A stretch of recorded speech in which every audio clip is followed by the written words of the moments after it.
Masu kallon sauran mu barkanmu da warhaka, barkanmu da sake saduwa a gidan talabijin na Hausa bakwai tauraruwa al'umma. Yau tattaunawa namu dai muna tare ne da sabon karamin jakada na kasar Nijar mazauni a kasar jamhuriyar Kamaru, musamman ma a babban birnin cinikai kasar Duwala. Anda yanzu haka dai zai bamu dan takaitaccen tarihinsa, daga ina ya fara sannan kuma ina zashi. Salamu alaikum Alhaji Usman. Amma alaikum salam wa rahmatullahi wa barakatuh. Barka. Da fatan kana lafiya. Ya ni alhamdulillah. Ne dai na ce wato sabon karamin jakada ne a kasar Kamaru, kuma a babban birnin cinikayyar kasar. Haka ne malama. Sannan muna buƙatar ɗan takaitaccen tarihin kan. Okay. Daga ina aka fara. Gaskiya ne Sannan malama. ma ina ake. Gaskiya ne malama. Masha Allah. To tarihi na da shine bai da abin boye. Ko da yake aka ce magana a bakin mai ita ya fi daɗi.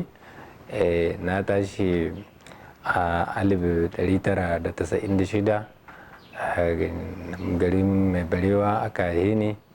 Na taso daga mai barewa gundumankin Ajikwarya, jihar Maradi, departamentin Dakoro. Na zo a nan Kamaru a 1996 kamar yadda nace, sai ni je a garin da ake ce ma a Kululinga. A nan na je wajen wasu 'yan uwana, na soma harkan kasuwanci. Na soma harkan kasuwancin nan ban cika shekara ba, da aka samu aka yi shekara ya cika, muka shiga cikin 1997, kusan ƙarshen shekara sai ni dawo a nan Duwala. Nan Duwala na zo na zamna nan Nubel, wajen gidan margaye Tankwasa. A nan ni fara zama, daga nan ni shiga kasuwanci na, ina sai da su kayan koti, saboda dama ni aikin sai da koti nike yi. Daga nan na yi shekaru ina sai da koti, ina tafiya Nijar ina dawowa, har aka zo shekara ta 2005. A nan na yi auren farin a nan Duwala. Da na yi auren farin a nan Duwala shekara ta 2005 ne auren farin. Ta 2006 sai ni soma tafiya ƙasar Hong Kong. Ina kawo kotin kin ni buɗe magazin kina babban shagona a Marché Central ta nan Duwala, babban kasuwar Duwala. Yawa ni buɗe magazin a nan, sai ina tafiya Hong Kong.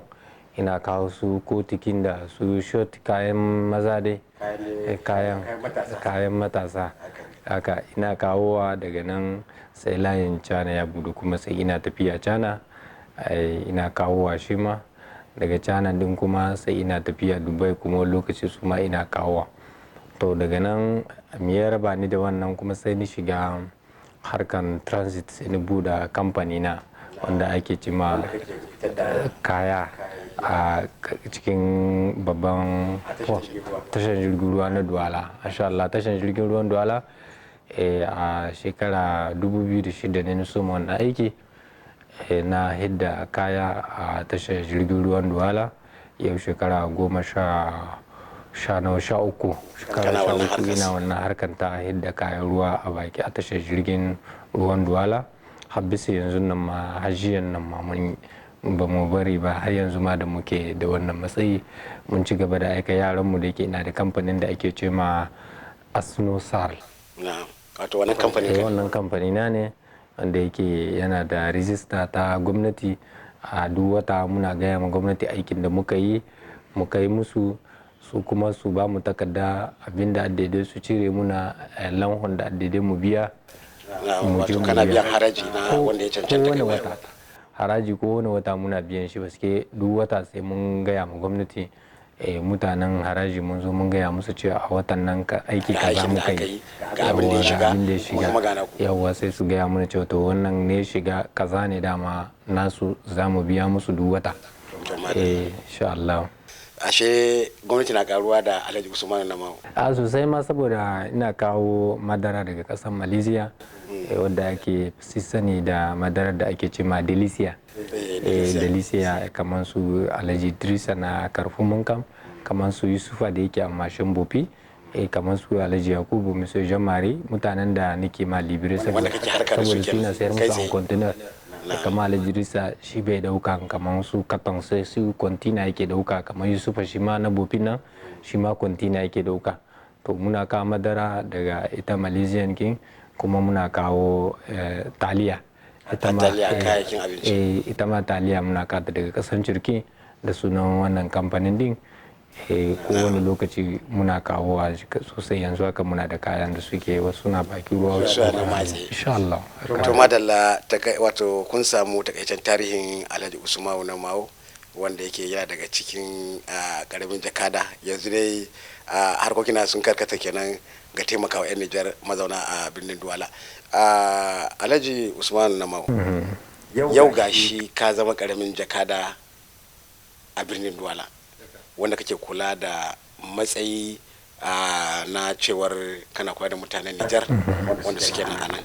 Ya ka karbi wannan sabon mukami da Allah subhanahu ta'ala ya albarkace ka da shi? To masha Allah malawale, wannan magana tana da muhimmanci saboda wannan aiki da aka bani aiki ne wanda ni shekara 10 ina nema. Sai in ce kaman lokacin shugaban kasa Tanja Muhammadu, Aisha Tumendaudu tana minista ta harkokin kasar waje. A wannan shekarar da na fara aji takarduna na cewa ina so in zama karamin jakada. Wannan lokacin aji takarduna ina so in zama karamin jakada na Niger a nan Duwala na Niger. To da yake kasan mutum yana neman abu adam ne da sauri, lokaci bai yi ba. A lokacin sai muna ta neman dai mu samu. Aka zo wannan gwamnatin Tanjadin da aka kifar da ita, aka zo aka sabi sabon gwamnati, kuma muka kuma ne sabon takardu ne aje, kuma sai Allah ya sa ba dauke ni, sai aka dauki abokina Sunisilan Alhaji Abdul Salifu, wanda yake yau mai kula da harkokin 'yan Nijar a nan kasar Kamaru. Sai aka bashi wannan matsayin da nake nema, sai dauke ni kuma bani mataimaki. Wanda bani mataimaki consul a nan kasa garin Duwala, sai ni shekara 4 muna aiki tare da shi. Wata shekara 4 kana aiki ma a matsayin mataimakinsa, saboda wannan ofis kin dama mun dauke shi tun lokacin ina mataimaki. Duka wannan da ka gani na yi shi tun lokacin ina mataimakinsa. Sabon ofis ba sabon ofis ba ne, dama na dauki wannan ofis kin tun lokacin da bana mataimaki. Muka bude wannan ofis kin muka yi shekara 4 da shi, sai ya zama gwamnati ta dauke shi mai kula da harkokin kasan Niger a Kamaru, kenan wanda ake ce ma in babu ambasada shine yake matsayin ambasada wanda da faransanci ake ce ma charge d'affaires. Na'am. Alhaji Usmanu, a matsayinka na wannan, kasan wannan matsayi ba wanda ake bawa sai wanda ya kusanci gwamnati. Haka. Domin ba kowa ke bawa irin matsayi haka ba. Haka. To aka yi, ko da ka faɗa mana yadda ka fara. Kana da wata halaka ce da gwamnatin kasar Nijar ta kud da kud, shi ne sa suka amince da kai, domin harka ce tsakanin kasa da kasa? Harka ce tsakanin kasa da kasa, diplomasiya. Da yake lokacin da nan nemi wannan takarda a wajen ita wannan gwamnati mai ci yanzu, sai aka shiga bincike akan cewa me yasa nake son wannan matsayi. Sai aka ce ai dama mataimakin shi tsohon karamin jakada na kasar Kamaru, dama mataimaki ne shekara 4, kuma ko kamin haka nan ya juma yana neman aikin din, kuma suka yi bincike da cewa na juma ina kama ma mutanen kasar Nijar da suke a nan garin Duwala, sai in ce ma da suke hayya wanda kowa ya sani. Yawa na juma ina taimaka ma mutanen Nijar, ina aiki bakin gwargwado, saboda ni dai na san cewa dan Nijar nake kuma musulmi nake. Idan ina halin in taimaka ma musulmi, ya kamata in taimaka mishi, surtout en particular yan uwanmu da suka zo a nan ne tare da mu. Kenan ya kamata in mutu yana da matsala kana da daman ka taimaka masa, ko kai kai masa tsaye, Allah ya masa tsaye ta kwan kai kuma ka zo ka kama kai masa tsaye. To cikin wannan na soma ina kama musu. To sai ni ga cewar ina mata ga, saboda lokacin da muka zo a nan karamin jakada na Nijar na kasan Kamaru dan Kamaru ne, shi ma wani an ne wanda yake ce ma Mr. Matamba, da can kan yan kamaru ake ba wannan matsayi. Da su ne ma a rike da shi lokacin da muka zo na 1996, dan kamaru ne bayawunde shi ne a rike da wannan makamin. Daga bayan Nijar suka yi ronkuyin suka samu suka kifar da shi suka dauki matsayin din. Amadu Ibrahim a nan Duwala aka fara wannan din ai. Bayan wannan dan kamaru mutumin da ya fara daukan karamin jakadan shi ma mazaunin Duwala ne. An san Cordon Rouge yake Amadu Ibrahim Margayi Amadu Gabon. Amadu Gabon shi ne fara daukan wannan matsayin din. Na'am. Ranka daɗe, to wani matsaloli ake magancewa 'yan ƙasar Nijar mazauna a birnin Duwala? To alhamdulillahi matsaloli kasan inda duk mutum ya ce zai tafiya ba takarda dole sai fuskanci matsaloli yau duniya ko ta ina ba kasan Kamaru ba ɗai, amma muna kokari muna tunatar da jama'a cewa kowace ƙasa tana da dokanta, kuma shugabanninmu wanda suke zuwa tun na da masu ci yanzu duk idan suka zo a nan duk ƙasar da suka zo abinda za su fara kira 'yan Nijar, ku bi dokan ƙasar da kuke cikinta kuma kada ku shiga cikin harkar siyasansu, abinda ya kuka so yi ku yi shi. To da wannan nima na soma kira ga 'yan Nijar cewa su bi dokan ƙasar Kamaru, kuma dokan ƙasar Kamaru shine idan mutum ya zo da takarda haihuwa wadda ake bayarwa a Nijar, da ita nan kasan Kamaru su baka takardan zaman kasa. To yanzu da lokaci ya canza, Afirka din ta zama ba Afirka ta da ba, kowa yana kokarin cewa ya dauki mataki saboda muna nan kasan Afirka tana nan minase, ana damu akwai cikas da matsaloli, akwai matsaloli ga sunan cikas iri-iri, kowa yana fuskantar shi, to shine kowa dauki matakin ya gyara makan shi. To akan wannan din ya zama cewa kasan Kamaru ta tambayi mutane su ɗora yau visa da passport visa wata 6 kamin su shigo kasan Kamaru. In sun bisan wata 6 ya kare sai a ba su takardar zaman kasa. To bayan wannan kuma sai suka ce kamar wanda ya zama cikin kasan dama yana nan ya taba daukan wancan tsohon takardar zaman kasan din, shi ko ba da fasfo ba ana iya masa takardar zaman kasa. Amma sabo wanda bai taba zama kasan Kamaru ba, idan zai zo kasan Kamaru ya zo da fasfo mai visa wata 6, in suka kare yana son ya ga kasan ta yi masa yana so ya zamana, za su iya bashi takardar zaman kasa. To akan wannan muke muna tunatar da 'yan uwanmu wanda bai yake da dan uwa a kasan Nijar wanda zai zo nan ya yi kokari tun da shi yana nan ya gaya masa menene dokan kasan Kamaru. Muna gaya musu cewa duk wanda zai zo ya yi fasfo ya biyo, akwai Kamaru tana da jakada a Abuja, tana da jakada a Lagos, tana da jakada a Kalba.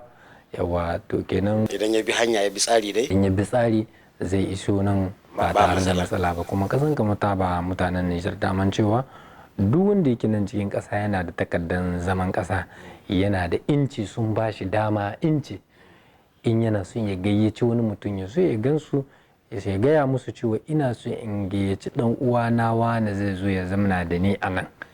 Yawa sai su zo su ce maka to ka kawo da mandikin da kai wajen su, sai su yi ce yawa domin yawa da waɗansu matsaloli, sai su ce to sun yadda tun da kana kasan su kana da daman ka dan uwanka ko ka kama tanka, amma ka bi hanyar da doka ta tanada, ka yi takarda ka kawo, sai su rubuta su baka wata takarda ce ai ka mishi mun ba da izini ya zo.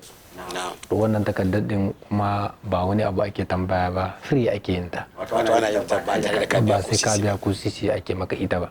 Iyaka kashe da resident card kinka, card da ake cema carte de séjour, ID card na wanda ake cema séjour, ka je da shi, ka yi hoto, ka yi abin nan kofin kinshi, sai ka hada da wannan takardar da ka rubuta musu, sai ka hada su biyu, sai ka je ofis kinsu ka gaya musu gashi ni ne wane mai ID card zaman kasa mai lamba kaza, ina so in gayyaci wani dan uwana ya zo nan, suka ce sun ba da dama hakan ɗaya ayi hakan ɗaya. To ai kaga wannan babu matsala ciki, tunda an ba da dama, har in kana da wannan takardar sun baka daman ka gayyato yan uwanka su ku yi aiki tare da su, babu matsala. Su ma kuma idan suka zo suka ga zaman yayi musu, su ma ana iya ba su takardar zaman kasa inda sun biyo ta hanyar gaskiya. Abinda ba a so kada mutum ya zo ya fasa kwabri, ya dauko daga wata iyaka zuwa wata iyaka, ya yi haka yawa ya biyo ta baya yana so ya shigo kasar Kamaru. kasa saboda ba lokacin haka bane kasan mu din mata Nijar sai an tantance ita ma ta dauki irin wannan matsayi. waɗannan matakan akwai su, ba a yadda mutum ya shiga ba tare da an san ta ina ya biyo ba, daga ina yake ina zashi. Ina kuma zashi. Yawa. Me zaka faɗa akan wannan bayanai da al'umma suka yi akan ka? Sun yabe ka, sun nuna cewar dama can kana aiki da su, da kuma irin kwazo da kake yi akan wannan tambaya da wannan irin bayani da suka yi akan ka. To abin da zan ce, lalle mutanen din da suke magana a kaina idan sun sanni ne suke magana din a kaina, kuma su sun kasan me yasa suke faɗan hakan ne, paske aka ce yaban gwani ya zama dole. Shi kuma kwarai kuwa shi kuma mutum baya yaba kansa, mutane zai bari su yaba shi. Idan mutum yana cewa ni kaza ne to ba haka din bane, faɗa yake yi. Amma in dai shi yana yi ko yana yi, mutane ne za su zo su gaya muku cewa lalle yana yi, kuma yana yin bakin gwargwadonsa. Mun san yana yi muna, mutane da su zo su faɗi, amma mutum bai cewa shi yana yi. To madalla. Yanzu haka bayan wannan yabo da ka sha daga wajen jama'a, kuma kai ma ka ce su ne kamata su faɗa ba kai ba. To yanzu ko ka san 'yan ƙasan Nijar kimanin nawa ne wanda suke nan a birnin Duwala? To a birnin Duwala 'yan ƙasar Nijar wanda suke nan cikin birnin Duwala, kwanan nan akwai kamfanin da yake kulawa da fishe electoral wanda yake ce ma masu tantance harkan rijistan zaɓe sun zo daga ƙasar Nijar nan. Mun zamna da shugabanni na wanda ake ce ma shugabanni na abin nan na gargajiya. Mun zamna da suna 'yan Nijar, saboda 'yan Nijar na su ma suna da iri wannan shugabannin din. Mun zamna da su, mun yi ikiyasi an ba da dai mutum 15,000, amma mun san ba za sun wuce mutum 15,000, amma dai an bada ne hakan ɗin. Wato an bayar ne kawai? An bayar ne kawai, amma sun fi mutum 15,000. To madalla, waɗanne irin gudunmawa 'yan ƙasar Nijar suke bayarwa a ƙasar Kamaru, musamman a wannan birni na Duwala? Abu magana ne wannan sosai. Ka taɓo wajen da ya kamata a san cewa abin da 'yan Nijar suke yi. Ka san a wajen haraji kala-kala ne. Akwai mai karamin karfi, akwai mai babban karfi. To 'yan Nijar, yawancin 'yan Nijar da wanda suke a babbar kasuwa ta cinikayyar birnin Duwala, muna na a babbar kasuwa guda biyu wanda suke kwad a wurin din, da kasuwar da ake cewa kasuwar mata, da ita kuma wannan babbar kasuwar din Central Market din. Kasancewa wuri ne wanda yake akwai mutanen Nijar sosai da sosai. Idan za a kasa shagunan da suke cikin kasuwa, aka kashi 3, 'yan Nijar za su ɗauki kashi 1 cikin shago 2,800 da suke babban kasuwa. 'Yan Nijar sun ɗauki kashi? Za su ɗauki kashi, ƙwarai kuwa. To kuma bayan wannan ne 'yan Nijar suna biyan wanda ake cima babban haraji, wanda ake cima patent, saboda ba su cikin harkar lampo. Duka 'yan Nijar wanda suke sai da zannuwa da wanda suke kawo kaya daga kasashen turan nan, duka suna cikin patanta irin wannan wanda nake biya harajin duk wata, sai sun zo sun faɗi ga cinikin da suka yi, ga yanda suke. Yawa, saboda kaman ni aikin da nake yi a tashar jirgin ruwan Duwala, kayan 'yan Nijar kawai akwai shekaran da nake zuba ma gwamnati kuɗi na 'yan Nijar, ba nau ba kawai, fiye da kuɗi miliyar 1 da wani abu a shekara ni kaɗai, wanda nake zuba a cikin asusun gwamnati na ƙasar Kamaru. Ga ofis kina nan, karamin ofis na, in ka shiga zaka ga takardun ɗin ga suna aje. Akwai takardun da muke rubuta, dukkan da muka fito mu rubuta, sai mu ɗauki mu shi kamfanin da suke kula da wannan aikin na wannan takardun ɗin. Dama sai mu zo mu ba su listin takardun, ba su duk abin da muka tantance ayyukan da muka yi a shekara. Akwai lokacin da muke da kwantina 100 da wani abu. To idan muka wannan kwantina 100 nan sai mu buga, kaga kwantina 100 in kowace ta biya miliyan 10, kaga miliyar 1 kenan. Yawa, to akwai lokacin da muke yin kwantina 120, 130. Yawa. ranka ya daɗe, bayan ka yi bayani kamar irin kuɗaɗen da kuke shigarwa ƙasar kamaru da kuma irin ayyuka da 'yan ƙasar nijar mazauna a birnin duwala suka runguma tsakanin ƙasashen guda biyu, kamaru da nijar, wace ƙasa ce tafi cin moriyar waɗannan ayyuka da kuke gudanarwa musamman a ƙasar kamaru? to sai mu ce duka ƙasa biyun din ko ce tana amfani da wannan daman din da su aka samu, paske ba za a ce ƙasar kamaru ne da take amfani da su ba, saboda ƙasar nijar ma tana amfani da mutanen da suke nan sosai a wannan daman da allah ya basu, saboda amfanin da ƙasar nijar take yi da su yawancin mutanen da suke a nan kasan suna taimaka ma 'yan uwa da suke a gida sosai, kenan kaga suna rage ma gwamnati koke-koke daga wajen jama'a, kenan mutanen da suke kasan waje suna kawo su mata su gudunmuwa mai karfi wajen tallafa ma 'yan uwayen su, gaske da babu waɗannan 'yan uwan da suke kasan waje wa za su yi makuka, gwamnatin din za su yi makuka, amma kaga da suke samun tallafi daga wajen 'yan uwansu ba su damu da su yi ma gwamnatin din kuka ba, to ko kaga ita ma wannan gudunmuwa ce. Bayan haka kuma kasan kai dan siyasa ne, bakin gwargwado kan dan kasuwa ne, baka ne kan kuma yanzu ka zama jakada, ga tana ya kake runguman wannan aiki tsakaninka da 'yan uwa 'yan nijar mazauna a ƙasar kamaru musamman a birnin duwala? haka ne malawal, kasan da yake abubuwan ba so daya ake yin su tare gaba daya ba, kasan ayyukan da za a iya yi gaba daya su ne suke da walhalu, amma abinda kowane da lokacinsa, kasa ita siyasa tana da lokaci, ka riga ka tsara irin ayyukan kowane da nashi lokaci.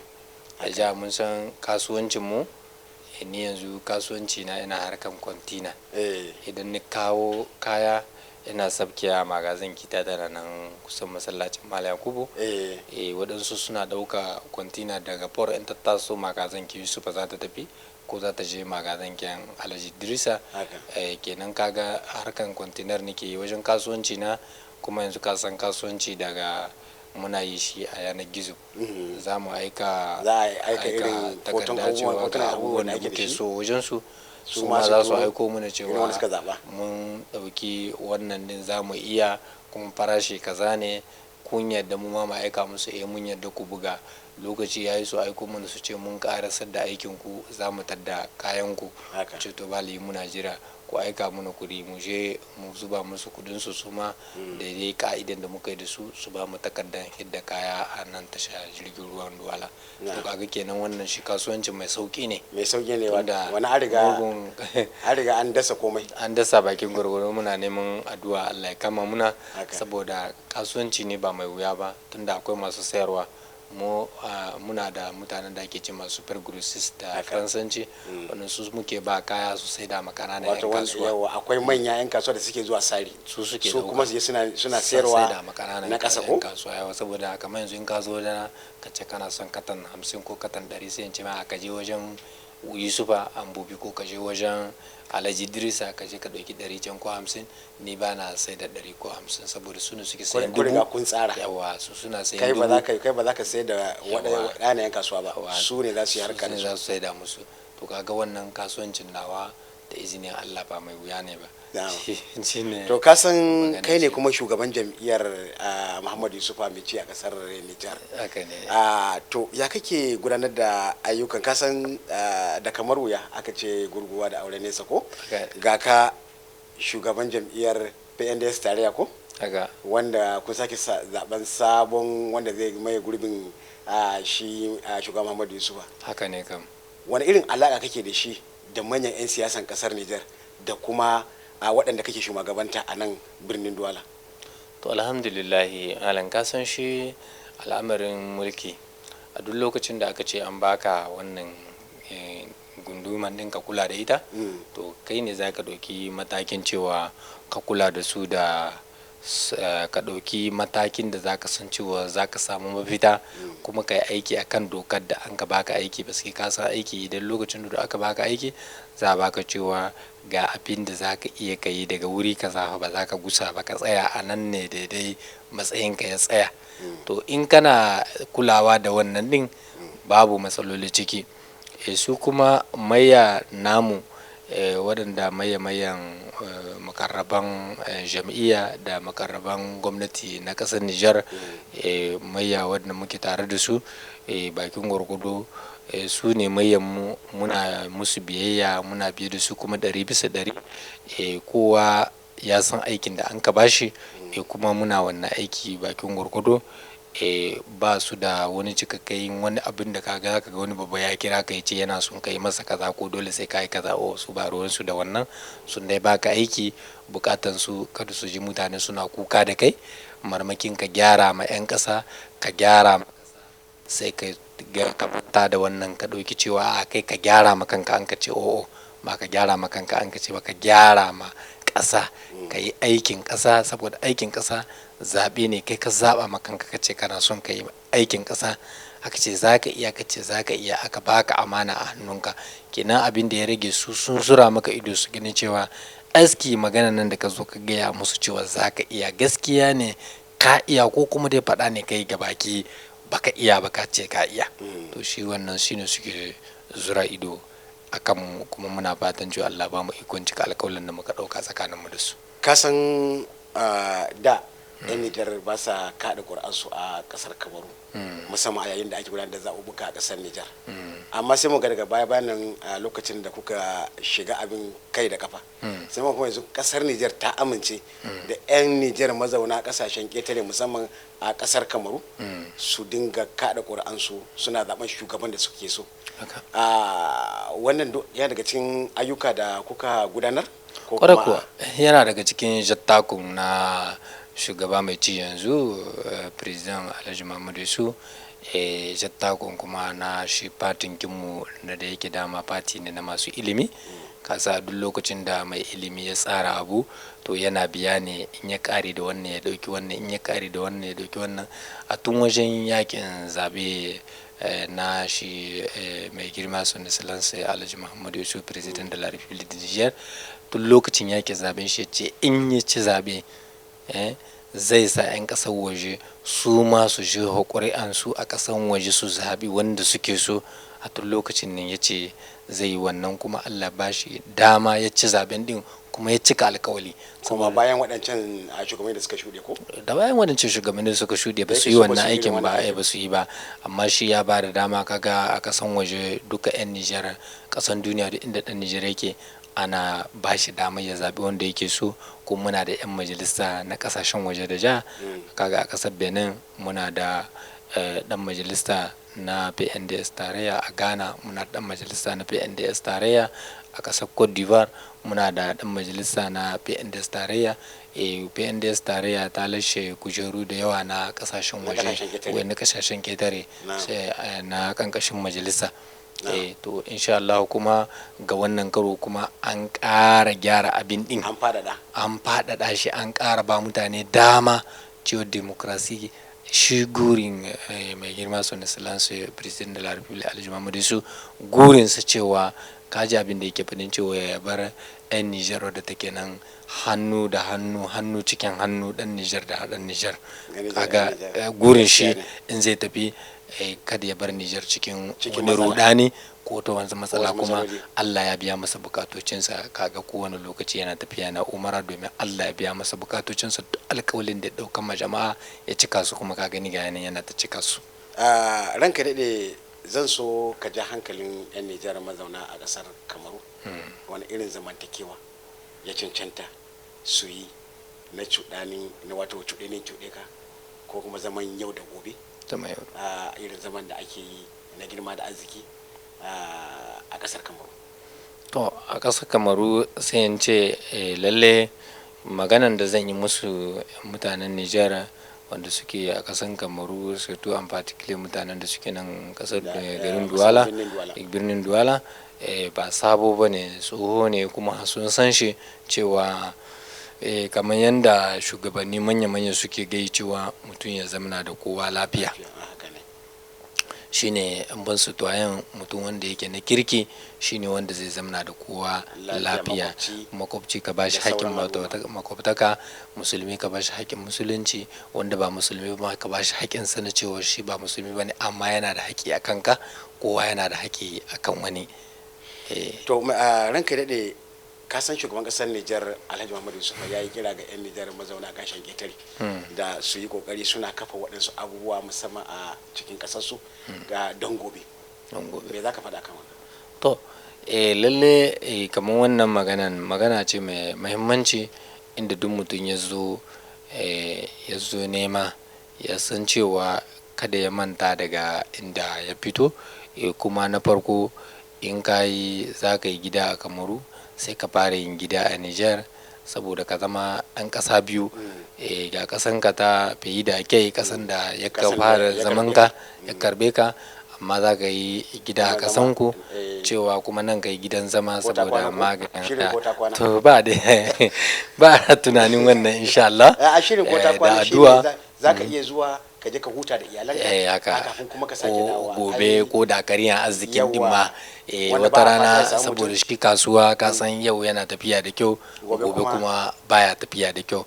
To kenan in ka ga abin iyali yayi yawa, sharje yayi yawa, kuma abin da yake shigowa ba wani abu wanda taka kara karya ba, idan ka tanadi wani abu a kasan din, sai ka je ka canza yanayi, kila ko dan canji yanayin din, kila can din al'amarin din zai canza. Allah ya ce kila arzikin ka nan shan ruwanka nan ya kare, amma akwai waɗansu ruwa kuma a can, sai ka je kuma ka kula da abin da ka ɗan tanada ma kanka, sai ka kula da yara, kuma ka ɗan gwada a can, kila abin din zai dawo kaman da, ko kuma zai dawo. Excellence, ya za ka yi maganan ɓangaren ilimi yanzu wanda ake fama da shi? Wani kira za ka yi wa iyaye akan matasa wajen maganar ilimi a 'yan ƙasar Nijar da suke nan a ƙasar Kamaru da ma wanda suke can gida, musamman a birnin Douala? Alhamdulillah malawal, wannan magana ce ta ma mai muhimmanci, amma ka san mutanen da suka rage yanzu a duniya wanda ba sa son ilimi, ka san ba sa da yawa. Yanzu kowa abin da yake kokari sai ce kai, abin nan ni da ban samu daman ni yi ba, sai yanzu ni ga muhimmancin shi.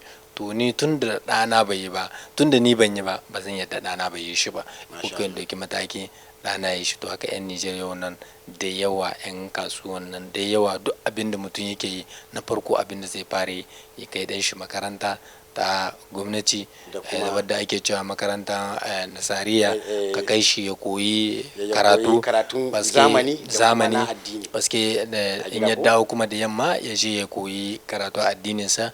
Amma kasancewa malawala, mutane su da kansu kowa ya gane nan gaba dako ka ɗauki kaya mutum ya baka kayan shi akai, in baka iya karatu ba zai baka kayan shi ba nan gaba, zamanin da zai zo a gaba. Kenan kowa ya gane cewa karatu shine ilimi, shine gishirin rayuwa. To me za ka faɗa akan Hausa Bakwai tauraruwa al'umma a ga 'yan uwa 'yan Nijar na Kamaru, na Douala da na can ƙasar Nijar? Me za ka faɗa akan su, akan wannan tasha mai tarin albarka? Na farko, kamin yi kira ga 'yan Nijar, sai na yi kira ta a duk Hausawa, duk inda kowa yake, wanda yake ganin Hausa Bakwai, wanda ya san yana da wata sana'an da yake yi, wanda yake ba wani kamfanin talabijin kin da ba na Hausa Bakwai ba, ya tuna da cewa akwai Hausa Bakwai tauraro al'umma tana nan, kuma Hausa Bakwai danwa aka azata dan musu ina kwana. Kenan ifokin mu tashi tsaye, mu tallafa ma wannan talabijin gidan Hausa Bakwai, wanda ake gani a duk duniya. Dan uwanmu ne Bahaushe, Hausawa za ni ce 'yan uwanmu suka zamna suka yi tunani, shi menene mu aka bar mu a baya, wannan suna da nasu, su wannan suna da, su wannan suna da, me yasa mu ma Hausawa ba za mu iya sa mu yi talabijin namu ba, wanda ba a wani yare ban da Hausa? Aske kana gani da kuka ba su kashi 20, kaga kenan kashi 80 duka Hausa ne. To kaga ai ina ganin abin ne mai ban mamaki ga Hausawan duniya. Ya kamata su yi kokari su tashi tsaye, har in kana da tallanka wanda ya gano cewa al'adan Hausawa, ka yi kokari ka yi zo Hausa Bakwai. Ba wai sai ka zo Kamaru ba, duk inda kake yanar gizo tana nan, za ka iya aikowa, kuma akwai wakilai za ka neme su, ka ba su tallanka, ka ce su aika a ƙasan Kamaru, a sa musu tallansu ga yanan, kowa ya gani. To ai kaga kenan wannan shine 'yan kasuwa za su amfana da wannan, 'yan siyasa za su amfana da wannan, gwamnati za ta amfana da wannan, kai dai kowa zai amfana da wannan Hausa bakwan din. To yanzu sai in dawo kuma wajen ma'aikatan Hausa bakwan din su da kansu, abinda ake cewa le fondateur kin wanda suka ainihin wanda suka gina abin din, waɗanda suka gina Hausa bakwai, sai in ce gaskiya Allah ya ba su kwakwalwa kuma Allah ya ba su ilimi, sai mu ce dai Allah ya kara musu iliminsu kuma Allah ya kara musu dama, amma Allah ya kara musu dama mu ma mu tashi tsaye mu duka ensemble. Sai in fara cewa 'yan kasuwanmu da suke nan ne a cikin ƙasan Kamaru su yi da gaske su yi collaborate da su yi mai zan cewa su yi dangantaka ba collaborate ba wannan faransanci, su haɗa dangantaka da Hausa bakwai. Kuna da biki Hausa bakwai ba za ta muku ba, za ta zo gidanku. Kuna da aure ma bikin din ne, amma dai biki muna ce mishi suna, abin da kuke da shi ku gayyaci Hausa bakwai, za ta zo, za ta fahimtar da ku, kuma za su muku tambayoyi, kuma su gane da ku cewa ga yana za ku yi, ba ruwan abu mai tsada. Tallanku kuma mutane su zo su yi teloli, su ma su zo su kawo abinda duk wani a mai sana'a hannu wanda sun ya iya wani abu na sana'a wanda malam Bahaushe zai so wannan abin din, to yanzu ya kashi ga ta san Hausa ya yi mishi talla, kuma Hausa za su ɗauki lambobin shi, za su kira shi, kuma za su sai sana'an shi. To daga ƙarshe ba za mu tuya mu manta da albasa ba. Haka ka san shugaban ƙasar Nijar Muhammadu Yusufu yanzu haka ya karbi taro na kasashen na kasar nahiyar Afirka, kasashen da suke nan, wanda yake ana taron akan kasuwa bai daya, kuma abin mamaki ne wanda shi shugaban kasa cikin shekara guda ya yi wani aiki na ku zo mu gani, matsugunan da duk shugabanni za su je su zauna na tsawon kwanakin da za a yi. A shugaban Muhammadu Yusufa ya tabbatar da wannan, ya kuma gina hanyoyi, ya gina duk wajen taro wanda yake a cikin shekara guda da dan watanni, wanda yake ba a samu irin shugabanni wanda suke jajircewa su irin abu haka. Me za ka faɗa akan wannan namijin kokari da shugaban Muhammadu Yusufu yi? Masha Allah, Malawal. Ka san Malawal, duk gwamnatin da ta zo da program, abin da ake cewa ta zo da tsarin aikin da za ta yi idan ta samu mulki, to ita ce za ta yi irin ayyuka hakan nan. Amma gwamnatin da zo bai da tsari, bai zo da kundin aikin da zai yi ba, to kaga ba zai iya irin waɗannan ayyuka ba. Duk wannan ayyukan ɗin da kaga shugaban ƙasa mai girma Alhaji Muhammadu Yusuf ya yi cikin ƙasar Nijar, dama cikin kundin shi na aiki yake. Kenan kundi ya yi kamin yawa aiki, kamin ya ne yakin zabe, yana da kundin shi, yana da program kin shi. Idan ya hau zai yi wannan, zai yi wannan, zai yi wannan, shine kaga in ya ɗauki wannan ya kai ya aje, sai ya dawo ya ɗauki wannan ya kai ya aje, ya ɗauki wannan ya kai ya aje. To dama aka ce addini ma ce duk abin da za ka yi ka sora ɗaure niyya da tsari. Kenan kaga tun farko da kamin a zaɓe shi sai da ɗaure niyyan zai yi aiki, kuma ya yi aikin. To kaga kuma Allah ya bashi iko, ya cika duka alƙawullan da ya ɗauka na cewa zai yi makarancin ne, zai yi likitoci, zai ba talaka ruwan sha a ƙasar Nijar, ko ta ina zai yi likitoci, ko ta ina zai yi famfuna na ruwa. Kuma ya cika wannan alƙawullan da ya ɗauka. Tashoshin jirgin sama da yi. To kaga ma in kenan, paske duk abubuwan da aka yi tun lokacin mulkin turawa suka tafi suka bari, yawanci duk su ne akwai. Amma yau duka ya zo ya gyara wannan din, ya kana zamani, ya zo ya yi Maradi kwalliya, ya yi Tawa Sakola, ya yi Agada Sokona, ya yi Zandar Sabuwa, yanzu ga yanan yana yin wata kuma Tilaberi. To daga ƙarshe ranka da wani irin shawara za ka bayar a maganganu na ƙarshe a wannan shiri? Dan na san muka gayyace kama wani lokaci za ka sake tarbar mu. Wani shawara za ka ba wa 'yan Nijar mazauna birnin Duwala da mu kanmu da sauran kuma al'umma da kuma 'yan Nijar na gida, tunda yake suna kallon mu yanzu haka, wani irin shawara za ka ba su kan zaman lafiya a ƙasashenmu na Afirka? Masha Allah, Malawal. Abinda na farko wanda zan yi kira da shi ga musulmai en general, surtout en particulier surtout mutanenmu Hausawa, ina kwana, su duka ya kamata, kowa ya kamata ya san cewa yau fa mutum ya tashi tsaye da kanshi. Allah ya ce tashi in danye ka, tashi in taimake ka, duka yare duka magana da ce ka tashi ya taimake ka. Kada ka yi zamna kana ce ai Allah ne mai bayarwa. Allah ne mai bayarwa amma ba daga zamne ba. Allah ya ce sai ka tashi ka yi tsaye, Allah shi ma zai kama ka gudunmuwansa. Akwai gudunmuwa wadda Allah zai kama ka ko ka tashi ko baka tashi ba, daban take ita kuma wannan. Amma yakin neman sarrafa rayuwa da addini dole mutum sai ya tashi tsaye da kanshi. Allah ya kama masu, tun da mutane sun ji tarihin sahabbai cewa in safiya ta yi, ban sani ko ka san gatari ba, aka ce gatari sahabbai suke ratayawa ga wuya, su je jeji su je su yi saro itace su zo su sayar su ciyar da rayuwarsu.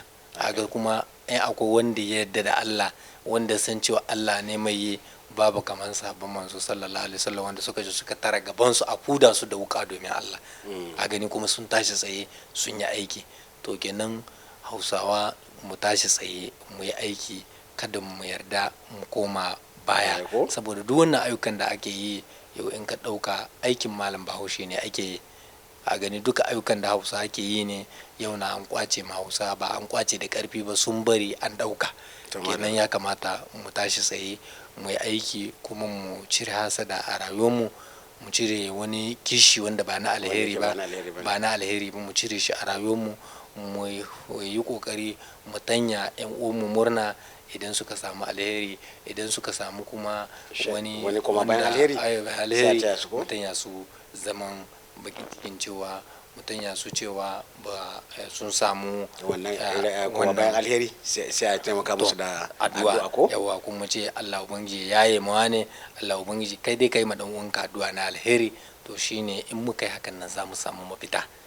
To madalla, karshen tattaunawa mu kenan a wannan rana da shi karamin jakada Alhaji Usmanu Nomau a nan birnin Duwala, wanda gidan talabijin na Hausa 7 Tauraruwa Al'umma ta dauki ko ta tattake har zuwa ofishinsa da ke babban birnin cinikayyar kasar, an da muka tattauna da shi, kuma ya faɗi duk waɗansu abubuwan da ya cancanta ya faɗa, ya bada shawarwari, ya faɗi kuma yadda rayuwar shi yake.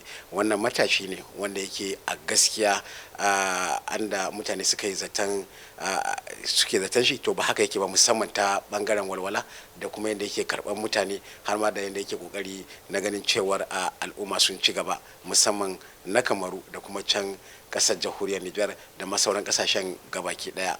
Ni Muhammad Awal Garba da na jagoranci wannan shiri, da kuma shi President Aminu da ya rako ni, sai kuma Marius da shi da mataimakinsa shugaban tafiyar ko masu daukan foto na wannan gidan talabijin mai tarin albarka Hausa 7 Tauraruwa Al'umma, Steve, wanda shine shugaban wannan tafiya na daukan fotuna, da kuma Baba Fali, wanda aka fi sani da Idrisu Baba Yaro, wanda shi kuma yake ɗawainiya da mu a kowane lokaci, sai kuma sauran masu hada wannan fotuna, su ma muna musu godiya ta musamman. Salamu alaikum wa rahmatullahi wa barakatuh.